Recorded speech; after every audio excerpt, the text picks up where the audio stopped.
Good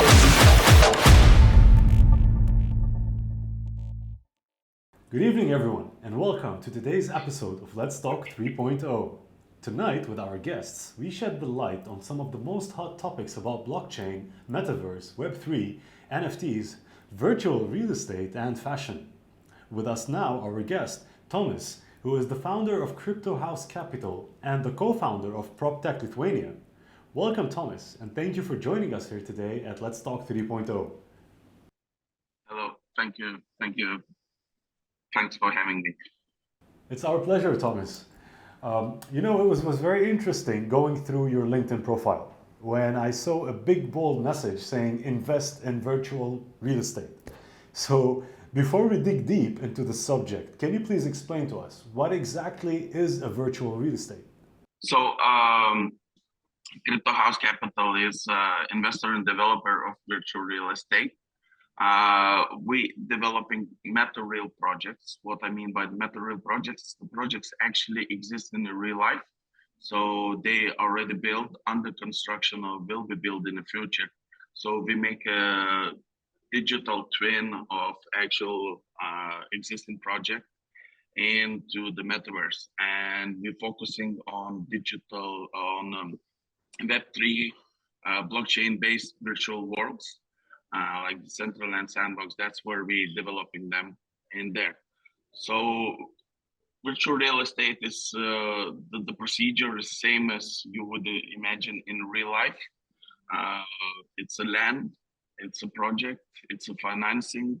It's just a very different the way it's built in real life. We have plumbers, electricians, bricklayers, and this is construction people. In Web3, in Metaverse, our construction people is one team is 3D, everything with 3D developers, artists, renderers.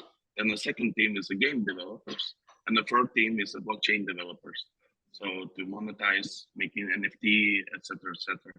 So in real estate, usually projects, they do their renders and 3D virtual reality render tours. It's the same developer who does it for the physical project, also does it for the metaverse? Or is it a different kind of technical background? Yeah, so the original developers, we approach them and we make agreement with them every project. It doesn't have to be developer, it can be already existing building. So we focus more on commercial and social projects. So commercial, it can be like business centers, business skyscrapers, offices. Then we in talks with Arena for sports and venues in the metaverse. And the most, which I'm excited, the social project. So it's university and schools. So we in talks to build the campus of existing well-known university and the schools. In your opinion, do you think that the physical real estate market in the long run, 10 years, 15 years from now, would actually lose value over the years due to the increase of the value of the virtual real estate, let's say? Oh no, it's not nothing to do with it. Like I said, we're focusing. My background, I'm from property. Been in PropTech for the last 8 years, in property 15 years. So what we're building actually, it's not about the virtual real estate. It's about building the bridge between the real life and the metaverse and Web3s. So because we have so much experience in real life, we want to see how we can use it in metaverse and Web3. And then by exploring there, see the technology, we want to bring it back to real life. So what I'm saying, the property, of course, it won't impact the prices of real life property, etc. But the metaverse and Web3 will help in different stages on the real property. So for example, when it's a new development, when the developer has a plan to build a new development, the way you buy now, you buy off plan, correct? So what you see, some drawings, renders, 2, 3, visualizations, etc., and website, 2D website. So imagine the developer will build first the metaverse, where you can, wherever you are in the world. For example, if you want to buy in Dubai, but you live in, I don't know, Philippines or Lithuania, where I'm from, but you don't want to travel, it's no point to travel there, actually. So you can go to the metaverse. You can then using VR or augmented reality experience what the building will look like. You can go inside.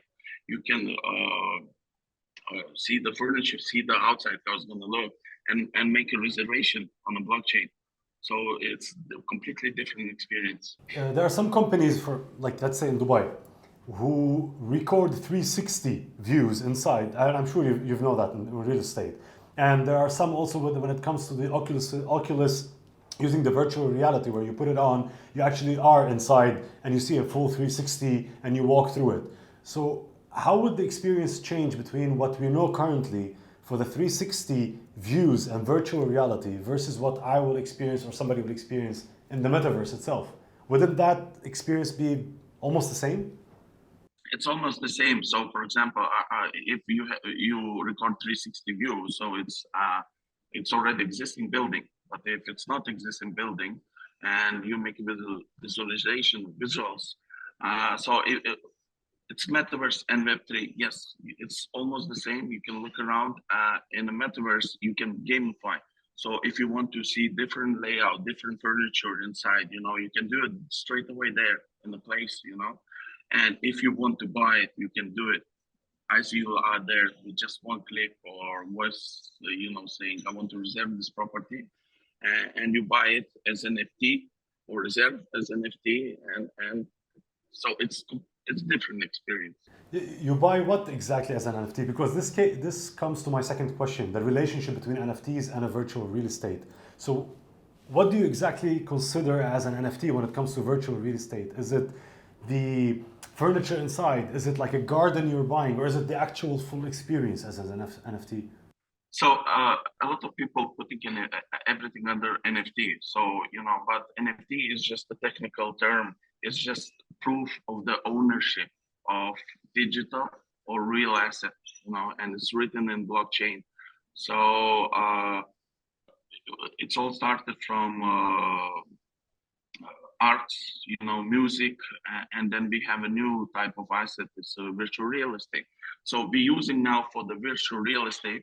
Well, I believe that in the future it will be used for in real life real estate, where the registry, So a lot of people or companies or even countries looking at this using registry of the property on a blockchain. But I believe it will be complicated if you want to do, already existing properties, to put on a blockchain. So I believe we need to start from the new developments where it's nothing there. And very first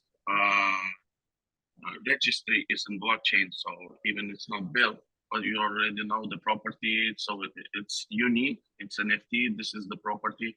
And it's always there in ledger. You can track how much it was, who made it, who was developer, how much you bought it for, how much you sell it for, or renting, etc. And then if I buy a property on the metaverse, that means I own it in the real world. And is vice versa also the same? If I buy in real world a property that actually also exists in the metaverse, does that mean I have the ownership of it? Or it's not the case for every real estate developer, for example? It's not the case yet, but I believe in the future. So for example, we now, with one developer, we're developing a residential skyscraper, like a test pilot. And this is the very first question I'm getting. Do I get the real one? No, I said for 5,000, it's average price now. It's virtual flat. You don't get the real one. But with this project style, you can win the real apartment. That's we will have a draw. You can win. But like I said, in the future, I believe every real it's a property or a car or any higher value stuff will have a digital NFT.